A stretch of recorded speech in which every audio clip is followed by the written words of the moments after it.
Hello guys, pag-usapan lang natin ang breaking news. Ayon kasi sa balibalita, Diyos ko, Mayor Mark Alcala pinagdududaan na sa backstage at nanonood kay Catherine Bernardo dahil weekend daw. Ayon kasi sa iba't ibang mga netizens, kaya daw nagsiselos itong si Mayor Mark Alcala at baka daw magalit kasi nanonood dahil weekend baka magkasama daw ang dalawa at nagbibigay effort ito kay Catherine Bernardo na alam niyo naman siguro puro tanggi ang ginawa ni Catherine Bernardo kay James at lalong-lalo na maraming kakaiba ang nakikita ng iba't ibang mga netizens kay Catherine Bernardo. Kaya nga naman kasi pinagdududaan na si Catherine Bernardo. Mas pinagdudaan umano ng lahat ng tao si Maja Salvador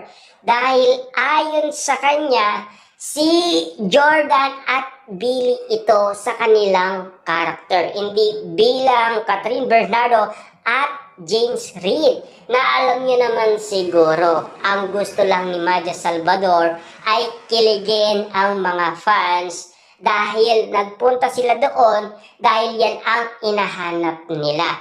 Kaso nga lang, uling-uli sa akto si Maja Salvador. Kaya ang inala ng karamihan nandoon si Mayor Mark Alcala sa backstage at tinitignan niya si Catherine Bernardo. Yan kasi ang mga napansin ng mga matang lawin kay Catherine Bernardo. Kaya nga naman kasi uling-uli na talagang jowa daw talaga ni Catherine Bernardo si Mayor Mark Alcala kahit na wala pang formal na pag-amin galing kay Mayor Mark Alcala at Catherine Bernardo.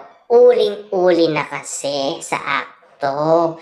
Lalong-lalo na kasi ang mga galawan ni Catherine Bernardo at kinikilos niya, yun ang dahilan kung bakit sila nahuhuli ni Mayor Mark Alcala.